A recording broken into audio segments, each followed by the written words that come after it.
émission vous est présentée par l'Association des maires de Savoie. La vie de nos villes et villages, c'est tout de suite dans votre émission 1 heure, une commune. Et c'est en direct sur le 92.radiograndlac.com. Bonjour à toutes et à tous. Radio Grand Lac, qui est partenaire des collectivités locales, qui est partenaire de plusieurs mairies, et notamment de la Motte Servolex, et qui vous offre une fois par semaine, le mardi à 17h, 7h, 7 communes. Et aujourd'hui, comme je vous l'ai dit, c'est au tour de la Motte Servolex d'être présent en direct dans nos studios. Donc, on évoque parfois des commerçants, on évoque des artisans, on évoque des projets politiques et des projets des municipalités. On parle des associations, des événements. Et aujourd'hui, on va parler d'une association qui est située à la Motte Servolex et dans les communes alentours. C'est ses connaissances du canton, pour connaître l'histoire du canton de la Motte Servolex, ce canton qui a évolué encore récemment avec la loi NOTRe en 2015. Voilà, notre invité va nous parler de tout ça. Et pour en parler, eh bien, j'ai justement alors quelqu'un qui est très connu sur la Motte Servolex, puisqu'il y a 4 siècles que sa famille est installée là-bas, mais également très connu à Aix-les-Bains. Il va nous dire pourquoi dans un moment. C'est Jean-Paul Richard, historien de passion, généalogiste de passion, qui nous fait le plaisir d'être avec nous aujourd'hui. Bonjour Jean-Paul Richard. Bonjour. Vous allez bien ? Tout à fait. Alors nous sommes heureux de vous avoir cet après-midi pour parler histoire, pour parler patrimoine sur le canton de la Motte Servolex. Mais avant, parlez-nous un petit peu de vous, puisque je crois que vous avez mené une carrière professionnelle à Aix-les-Bains. Vous connaissez bien Aix-les-Bains. Vous avez mené des combats syndicaux pour sauver des entreprises. Dites-nous un petit peu tout en quelques mots. Qui êtes-vous ?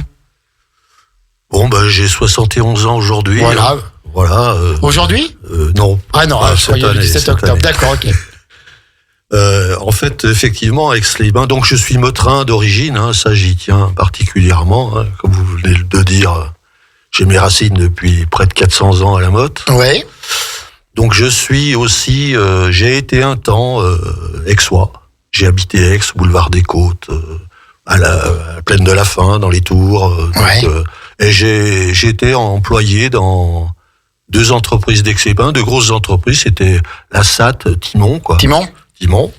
Et puis ensuite, à Thomson Semiconducteur. D'accord.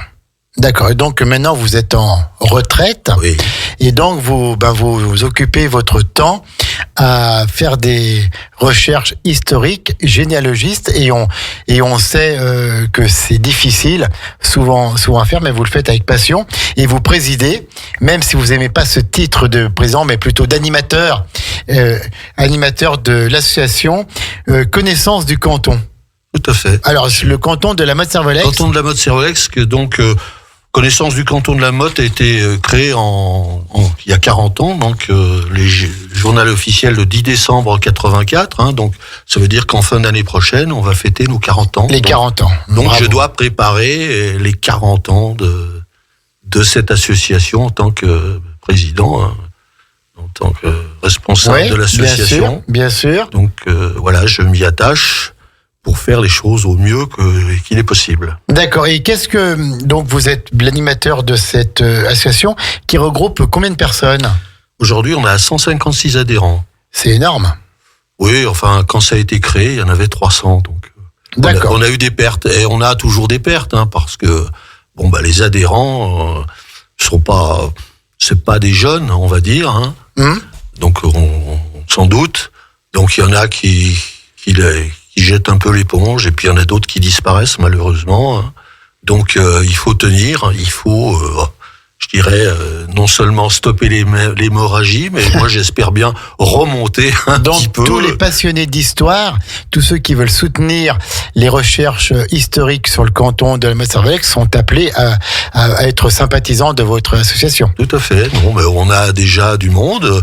Mais bon, effectivement, le canton de la Motte, il a évolué, à cette époque, il y avait 4 communes. La Chapelle, Bourdeau, le Bourget, la Motte. Dans les années 1914, puisqu'on a fait un bouquin là-dessus, on était 9 communes.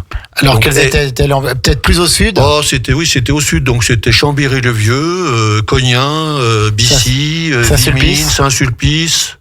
Voilà, en gros, J'en ai peut-être oublié une, je sais pas. Enfin, voilà, c'était ça. Voilà. Alors Voilà, maintenant, on s'étalait vers le sud. Maintenant, on s'étale vers l'est. C'est-à-dire, je crois qu'on va jusqu'à Drumette. Donc, je dirais aux gens de Drumette, si ça les intéresse, s'il y en a qui veulent écrire quelque chose sur leur commune, oui, tout à fait, c'est on maintenant. pourrait, c'est pas incompatible, il faut s'adapter. Je crois que dans le monde, si on s'adapte pas, on ne survit pas. Tout à fait. Donc, le canton de la Motte, enfin, le canton actuel qui est différent du canton d'avant, mais en tout cas, ce sont les mêmes passionnés et les mêmes recherches. Quelles sont les époques sur lesquelles vous travaillez le plus? Est-ce que ça va du Moyen-Âge à l'époque moderne? Est-ce que ça va même est-ce qu'il y a de l'archéologie? Est-ce qu'il y a tout ça? Oui, normalement, dans nos statuts, il y a de l'archéologie. Alors, je peux en parler un petit peu, parce que là, on est sur une époque romaine, donc ça remonte un petit peu loin. Ah oui. Mais au Tremblay, particulièrement, donc c'est la commune de la Motte. Au Tremblay, on a un aqueduc romain, on a un tronçon d'aqueduc romain, on en a fait des recherches. Robert Durand, qui est spéléologue, il a fait un tracé très précis. On espère Monsieur Kaminski, c'est une pointure incroyable sur l'époque romaine. Il va nous présenter l'année prochaine une conférence. Oui. Et des articles qu'on mettra dans la revue, mais c'est vrai qu'il travaille beaucoup sur les cartes et je pense qu'il va nous raconter une histoire dont tout le monde va être étonné. Donc on travaille sur ce projet. Je sais pas, pour l'instant, on a un petit peu avancé, on commence à étaler un peu nos savoirs, chacun de notre côté. Et pour vous, quelle est la période de prédilection dans l'histoire de ce canton? J'en ai pas particulièrement. On peut très bien écrire. Moi, je viens d'écrire un article sur les années 1880 à nos jours, qui paraîtra dans la revue de l'année prochaine. Donc, en fin de compte, c'est un petit peu... moi, quand j'écris des articles ou d'autres...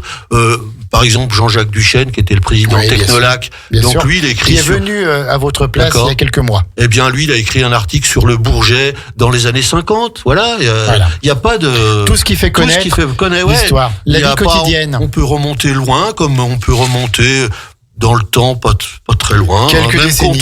De façon contemporaine. L'histoire, elle n'a pas de... Elle commence hier, Comment? Oui. L'histoire, elle commence hier. Voilà, donc, tout à fait, Histoire, mémoire et patrimoine du canton. Donc, c'est la revue Connaître.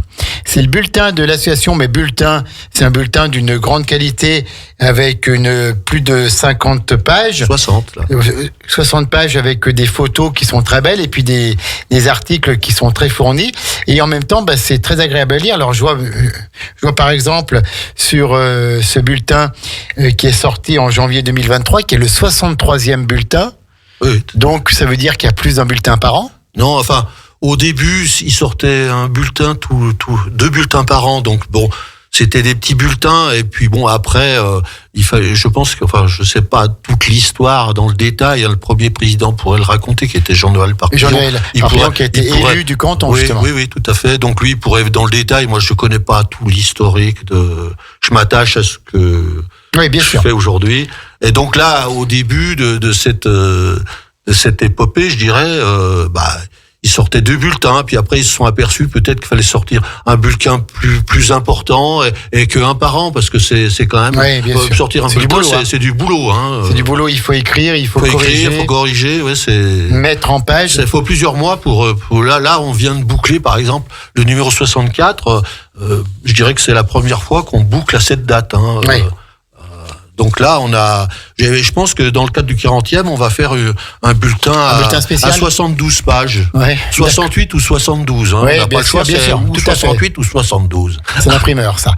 Alors, par exemple, on va prendre après le bulletin 63, puis prendre peut-être un petit peu article par article, que vous nous disiez un peu les grands mots de chaque article. Mais par exemple, le 64, le prochain qui va sortir en janvier 2024, de quoi il va parler? Est-ce qu'on peut le dire ou pas? Oui, je dirais que oui, je l'ai dit. Je fais une lettre depuis que je suis passé à la tête de cette association. Il n'aime pas le terme de président. Non, moi je suis un organisateur. L'animateur. Donc je suis un animateur. Un animateur d'une équipe qui sont mes adhérents et accessoirement le conseil d'administration. Donc voilà. Combien de membres dans le CA?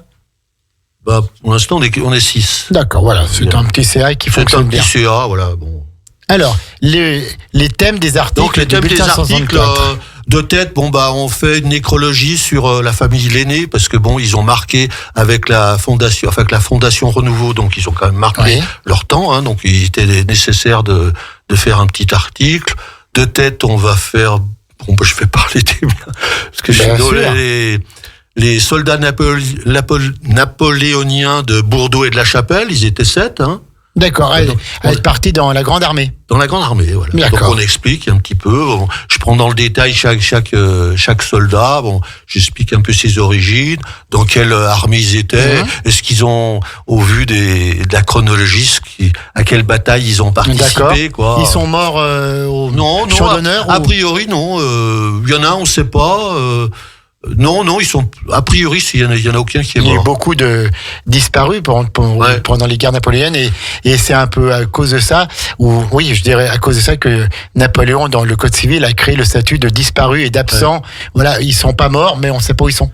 Oui. Mais ce qui est passionnant, c'est que quand vous écrivez si vous m'aviez demandé quelque chose sur l'histoire quand j'étais écolier, j'étais un gros nul. Mais c'est plus en recherche. Mais en recherchant, alors moi j'ai découvert Napoléon.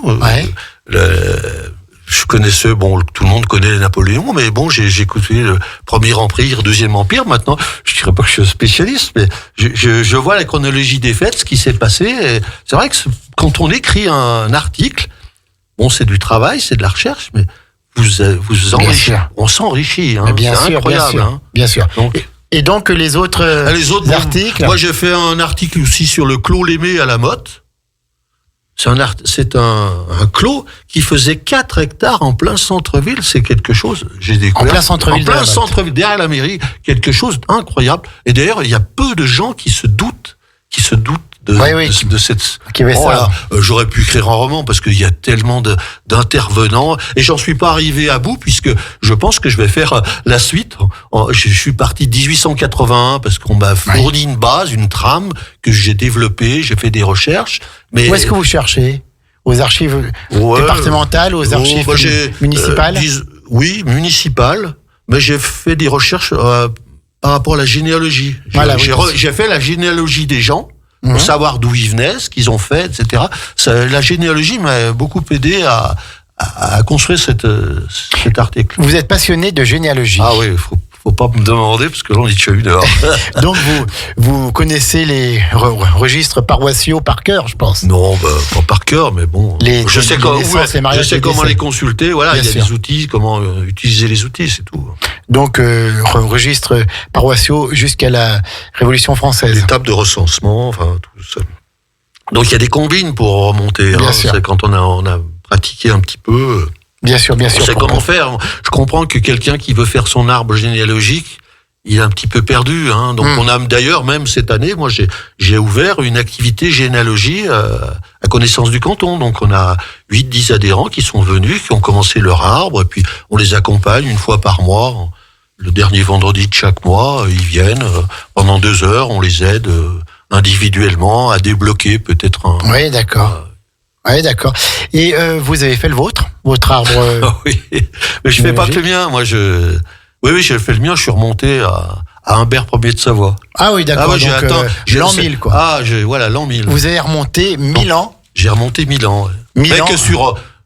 Pour ce qui me concerne, quoi. Enfin, ce qui me concerne, oui. Après, dans la branche paternelle, quoi. Familiale. 1000 ans, vous avez remonté. Ouais. Et donc, je m'arrêterai là parce qu'après, je dirais que pour moi, c'est lassant parce que c'est que des nobles. Mais donc, moi, je voulais savoir si je descendais de la maison de Savoie. Voilà, tout à fait. Je descends de la maison de Savoie, ma femme aussi, donc j'ai épousé ma cousine. D'accord. vous descendez d'Humbert Ier au Blanchemin. Au Blanchemin, ouais. D'accord. Mais je vous dis ça, mais il y a des milliers de personnes qui descendent d'Humbert. C'est pas quelque chose. Alors je dirais pas tout le monde, mais c'est quelque chose de commun. Remonter 1000 ans, auquel les siècles derniers, les registres sont là, mais quand on arrive en 1500 et quelques, ça devient quand même un petit peu plus dur, non? Et vous avez encore 5 siècles à remonter. Bon, je me sers aussi des travaux qui ont été faits par d'autres. Hein, ouais. Donc, et puis quand vous remontez une branche de nobles, je dirais c'est plus facile parce qu'il pour eux, il existe des traces. Pour le petit peuple, pour le petit peuple, jusqu'en 1600, on peut trouver des choses. Exactement. 1550, si c'est un peu des gens qui étaient argentés, nobles, on peut retrouver. Mais après, c'est terminé, hein, je crois qu'on va rêver. Donc, c'est pour ça qu'on arrive à remonter loin dans le temps. C'est quand vous avez trouvé votre branche de nobles, vous êtes sûr de remonter. Alors, moi, si je veux, je remonte à Charlemagne demain matin, mais pour moi, à l'époque de Charlemagne, puisque ça n'a pas beaucoup d'intérêt. Et donc, c'était quoi ce nom noble de vos ancêtres? Richard, c'était ça ou non? Oui. Non, mais quand vous voulez retrouver une branche de noble, faut pas passer par la branche paternelle, faut passer par la branche maternelle. Voilà. Parce que si vous êtes une branche de noble, je m'appellerai pas Richard, je m'appellerai.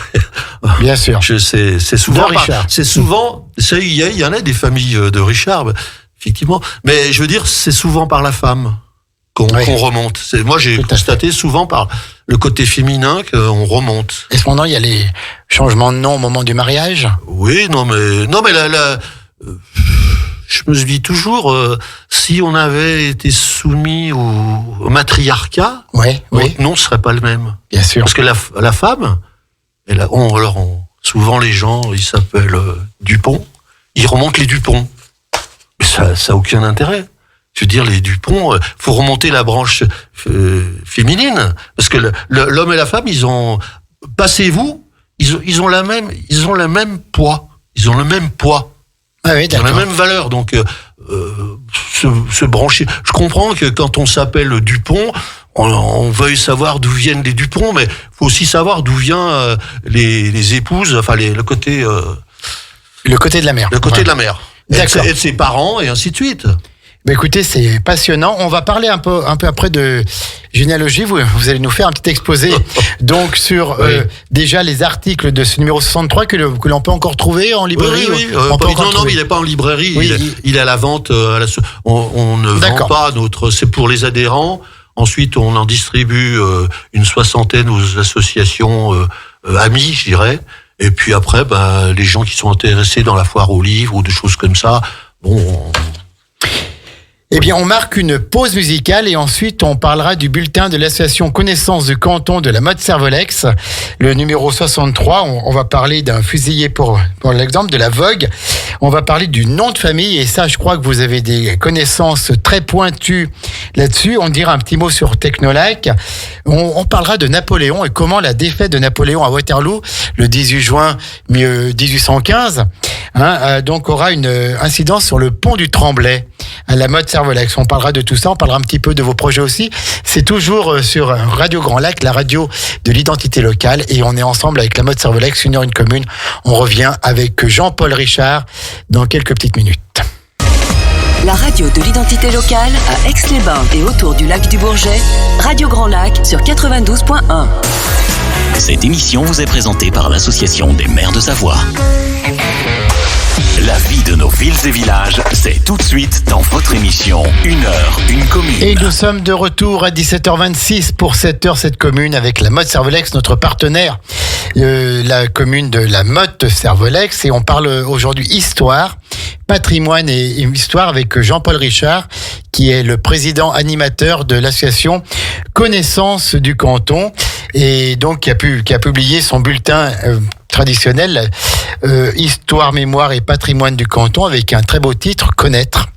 Le titre du bulletin, c'est Connaître, parce que voilà, quand on ne connaît pas, on ne sait pas. Et quand on ne sait pas, on loupe forcément quelque chose.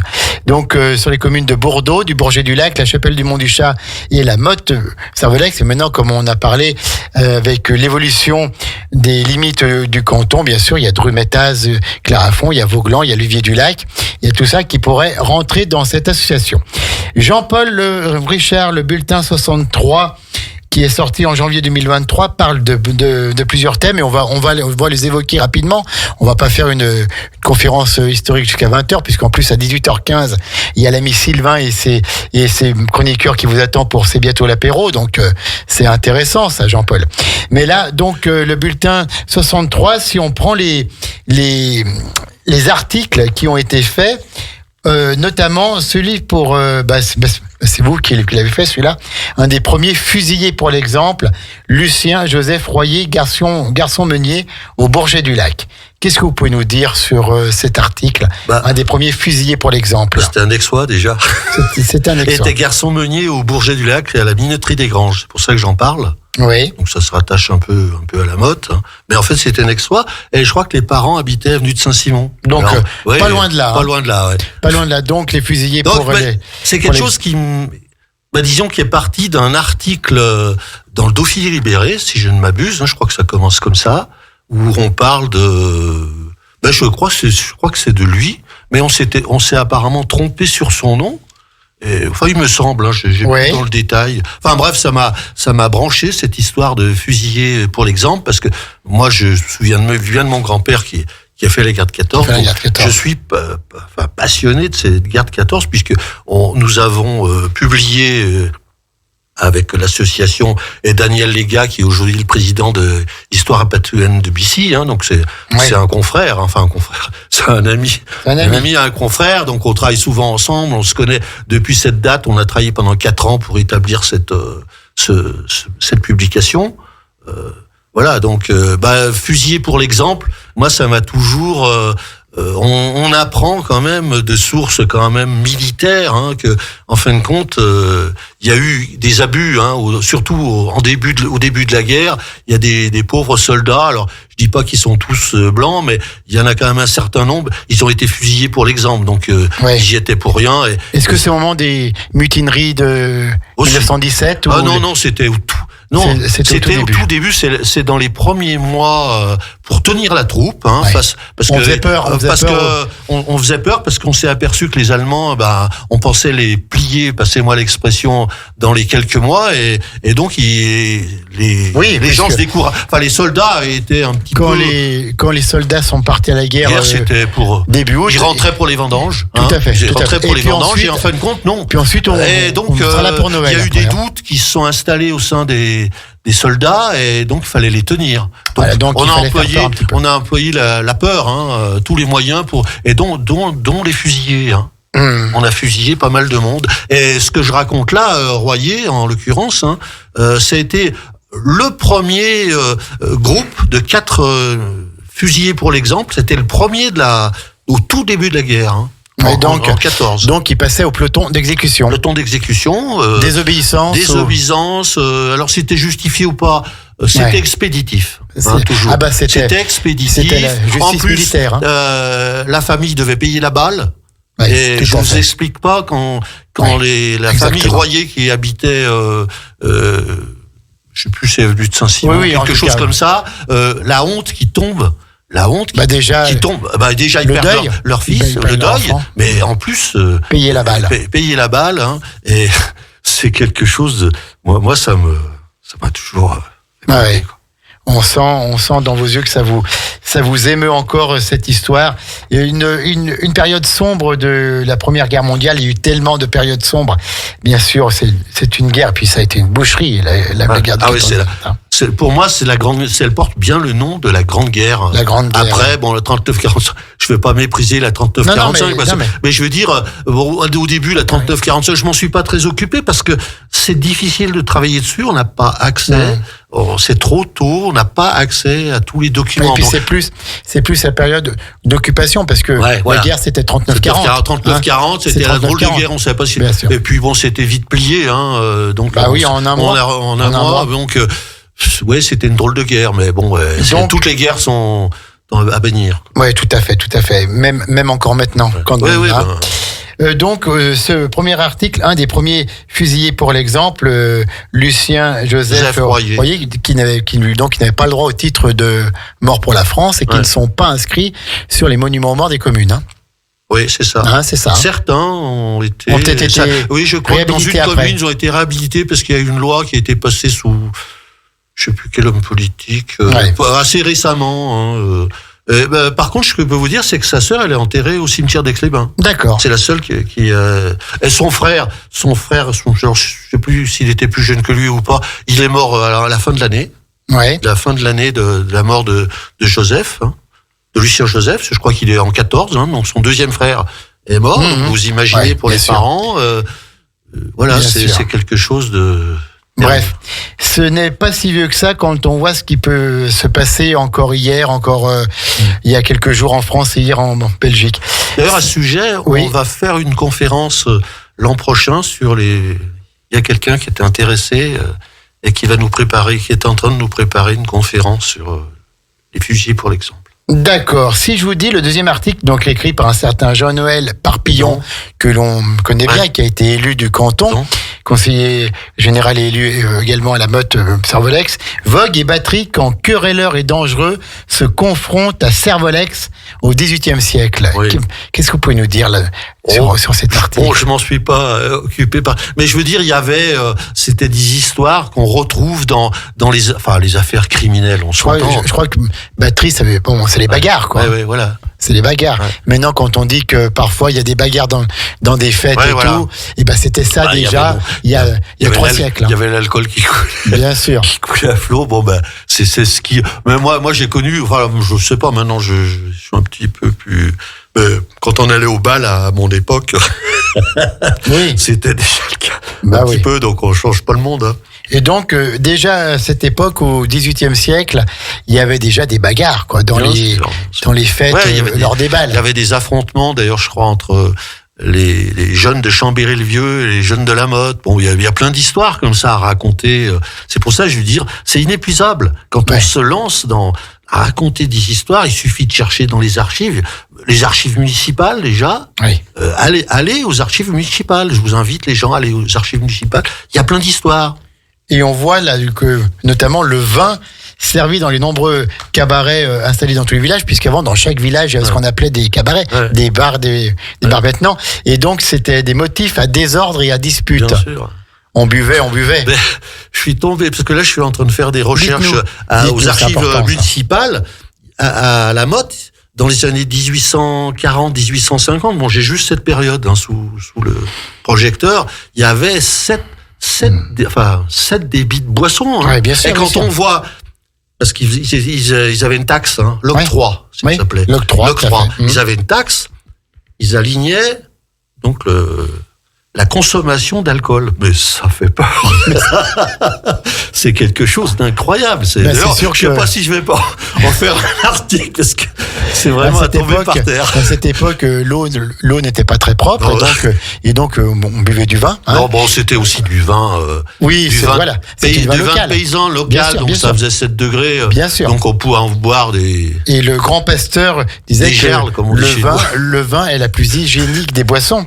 Alors donc, donc on peut apprendre ces faits qui se sont déroulés à Servolex, donc qui était une commune indépendante avant. Je ne devrais pas le dire. Mais... Non, Servolex, c'était la Motte à l'époque. Parce qu'avant, il y avait 2 communes. Ça avait Servolex et puis la Motte-Montfort. Et il y a donc c'était avant cette période. Ça a été réassemblé. Donc il y avait 2 églises, 2 paroisses, etc. Donc c'est pour ça qu'aujourd'hui ça s'appelle la Motte-Servolex. C'était la Motte-Montfort. Donc on a enlevé Montfort, qui était un noble, qui était du côté de Villars-Marin, je crois qu'il y avait un château. Oui, une des plus grandes familles de Savoie. Oui, je crois de Morand. Les Morand de Montfort. Et puis Servolex, donc après, d'accord. Une alliance. Et donc, donc ça ce sont vraiment des faits de la vie quotidienne qui se sont déroulés et on raconte ça avec beaucoup de talent dans cette revue Connaître, Histoire, Mémoire et Patrimoine du canton de la Motte-Servolex. Si je vous demande comment la défaite de Napoléon à Waterloo aura une incidence sur le pont du Tremblay, qu'est-ce que vous pouvez me dire là-dessus? En fait, quand j'ai découvert ça par hasard, en fait c'est tout bête, mais je pense que autant au pont du Tremblay qu'ailleurs, ça a été le cas. Parce qu'en fait, Waterloo, c'était en 1815. Ouais, 14-15. Le principe, c'est que c'était occupé. Donc la Savoie, ou tout du moins une partie, je crois jusqu'à Montmélian, Julien Donzel, il pourrait le mieux préciser que moi. Je suis pas un historien, moi. Que l'on salue. Je réfute. Vous êtes un passionné. Je raconte des histoires sur des bases véridiques. Donc, en fait, ce qui s'est passé, c'est que la France détenait la Savoie, occupait la Savoie, et s'était engagé en tant qu'État à engager des travaux, à les payer. Oui, tout à fait. Et quand Napoléon a été déchu, c'est les 3 ducs de Savoie, la Savoie est redevenue savoyarde, et donc les engagements de la France sont devenus caducs, et donc c'était aux Savoyards de payer les travaux. Alors que la France s'était engagée, alors que la France s'était engagée, voilà. L'Empire s'était engagé. C'est tout simple, mais je pense que c'est. Vous trouvez les mêmes affaires dans. Bien sûr. Mais bien bon, sûr. C'était le cas. Non, mais c'était le cas en tout cas. Pour le pont du Tremblay qui est quand même connu, parce que le pont du Tremblay, c'est une référence, je dirais. Où la coïncidence a voulu que ces travaux soient lancés. Et donc ils ont été retardés. Je crois que c'est les paroissiens ou les habitants qui ont payé la facture au final. D'accord. C'est toujours le cas. Hein. Et puis on arrive un petit peu sur votre dada. Donc la généalogie et le nom de famille. Et là, vous avez fait un article vraiment conséquent dans cette revue sur le poids du nom de famille, etc., etc. L'origine, la signification et le poids du nom de famille. Et ça, c'est un sujet qui est important parce que maintenant, on a tous un nom, mais il faut un patronyme.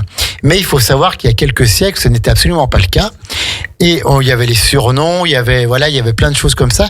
Et vous avez fait des recherches conséquentes et très poussées sur les origines, la signification et le poids du nom de famille. Qu'est-ce que vous pouvez nous dire, Jean-Paul Richard, là-dessus ? Alors, ce qui s'est passé, c'est que dans la revue précédente, j'ai fait le nombre. Le nombre.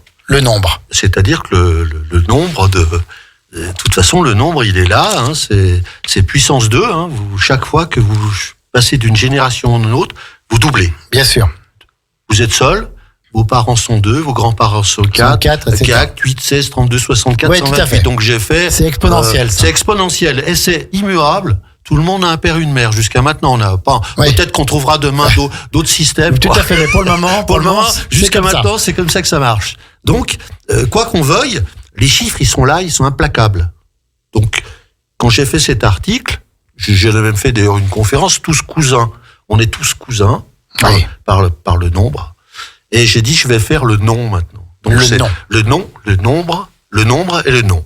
Donc le nom, en fait, le nom, faut savoir que on a commencé à donner des noms aux familles autour du XIIIe siècle. Bon, ça. En 1200 et quelques. Voilà. 12, 1300, c'est un peu variable. Avant, avant, non, c'était Pierre, fils de Jean. Voilà, ouais. Que s'arrêtait là, c'était tout. Bon, les gens étaient peu nombreux. Hein. Si vous relisez mon article sur le nombre, vous apercevrez que on a atteint le milliard d'habitants en 1806. Hein. Bon, aujourd'hui, on a 8 milliards. Hein.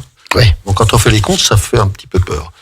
Bon, donc quand il a commencé à y avoir un peu du nombre, il fallait donner des noms parce qu'il fallait prélever l'impôt, il fallait aussi situer les gens, etc. Fiscal. Donc on pouvait plus se suffire du simplement fils de Jean. Donc on a dit Michel, fils de Bernard. On a dit toi dorénavant tu t'appelleras Michel Bernard. Voilà, comme ça. Il faut savoir que je dis ça sciemment. Il faut savoir qu'il y a 30%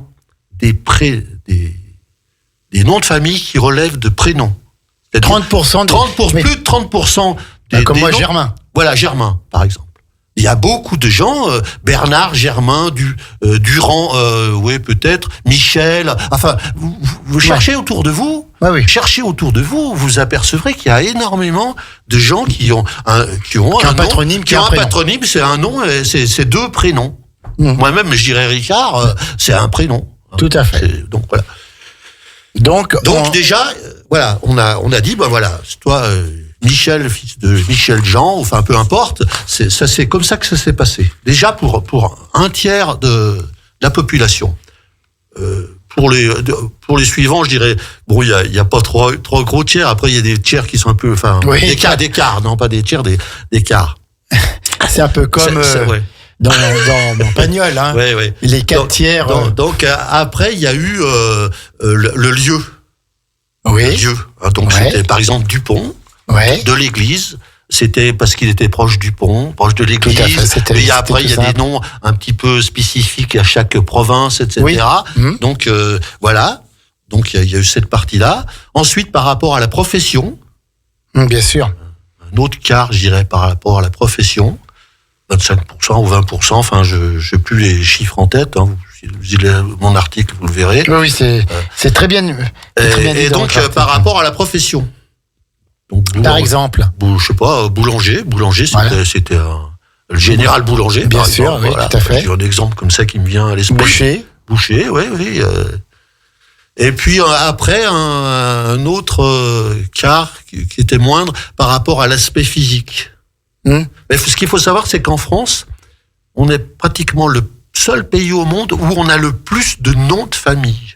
De noms différents. De noms différents de famille. D'accord. Voilà. Je savais pas ça. Et dans beaucoup de pays, vous allez en Allemagne, vous avez des Weber, des Meyer, ou en Chine, c'est encore pire. On est le seul pays au monde, je dirais, à avoir le plus de noms de famille. D'accord. C'est comme ça. D'accord. Il y a des variantes. Donc, par exemple, le petit, gros, le grand. Le grand, voilà. Il y a, le grand, tout le monde connaît il y avait un compositeur qui s'appelait Legrand. Le petit, il y en a. Michel Legrand. Michel Legrand. Et donc, ces noms de famille se sont imposés, très vite après, dans les registres d'état civil. Oui, tout à fait. Il faut savoir que, par exemple, il y a aussi, alors je crois que j'en parle, il y a une anecdote, par exemple, pour les enfants abandonnés. C'est aussi les enfants abandonnés de père et de mère. On leur a dit, par exemple, il naissait à la Saint-Michel, on l'appellera Michel. S'il naissait à la Sainte-Catherine et que le lendemain c'était un garçon et que le lendemain c'était à la Saint-Michel, on l'appelait le nom du saint du lendemain. C'est plein d'histoires comme ça. Mais par exemple, les esclaves, je dirais aux États-Unis ou ailleurs, ils passaient devant. On lui disait, toi tu t'appelleras un tel, et ça défilait comme ça. C'est le nom qui passait par la tête. Je pense par ailleurs, il y a des gens qui s'appellent Washington, comme Denzel Washington aux États-Unis, donc ils se faisaient référence à Washington. Bien sûr. Il y a des noms qui ont été donnés aux gens comme ça, un petit peu au hasard. Au hasard, voilà. Un petit peu au hasard. Et en tout cas, et le poids du nom de famille, c'est phénoménal. Ah ouais, le poids du nom, mais c'est pour ça que je crois que je l'avais évoqué tout à l'heure, le poids du nom de famille. Donc, si vous faites ça sur 10 générations, c'est 1024 personnes, 2, 4, 8, 16, 32, 64, 128, etc. Donc, sur 1024 personnes, par génération, il y a que 10 Dupont, par exemple. Ouais. Donc, vous faites 10 divisé par 1024, vous représentez pas grand-chose. Ouais. C'est pour ça qu'on s'attache. Bon, c'est normal, les gens s'attachent à leur nom de famille, c'est tout à fait légitime, on y tient. Dès sa naissance, qu'on soit un garçon ou une fille, c'est notre nom, on y tient. Mais quand vous ramenez ça avec tous vos ascendants, votre nom de famille... Ils sont plus rien. Faut pas remonter à la 20e ou la 30e génération, parce que là, c'est 0,0 quelque chose. C'est passionnant, en tout cas, de parler avec Jean-Paul Richard, qui est le président animateur de l'association Connaissance du Canton, le canton de la Motte-Servolac. Je vous rappelle qu'on est toujours dans l'émission 1 heure une commune. On va marquer une dernière pause musicale, puis ensuite on parlera peut-être un petit peu des projets, si vous avez des conférences, et on terminera avant de laisser la place dans une demi-heure à l'ami Sylvain et à ses chroniqueurs pour l'émission de divertissement. C'est bientôt l'apéro. On marque une pause musicale et on revient tout de suite avec la Motte-Servolac et Jean-Paul Richard, et on a une émission passionnante. Plongez dans le grand bain de la vie locale avec Radio Grand Lac sur 92.1. La vie de nos villes et villages, c'est tout de suite dans votre émission 1 heure, une commune. Et on termine cette émission 1 heure, une commune avec la Motte-Servolac, notre partenaire la Motte-Servolac, en saluant bien sûr Luc Berthoud, le maire, et puis Julien Donzel qui est notre animateur histoire et qui fait maintenant une nouvelle émission sur les chroniques de Savoie pour apprendre l'histoire de nos pays de Savoie que l'on ne connaît pas assez.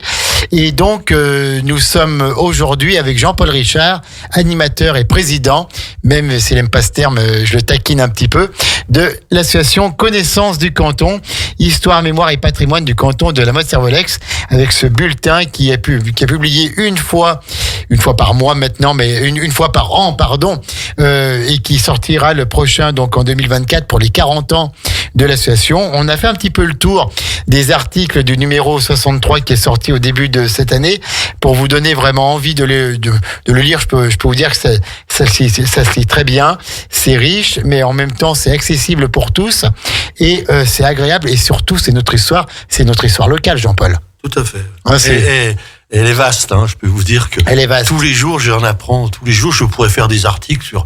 Il manque sur des faits particuliers. Quoi, j'ai plein d'histoires en tête. Dis tiens, ça pourrait faire sujet à un article.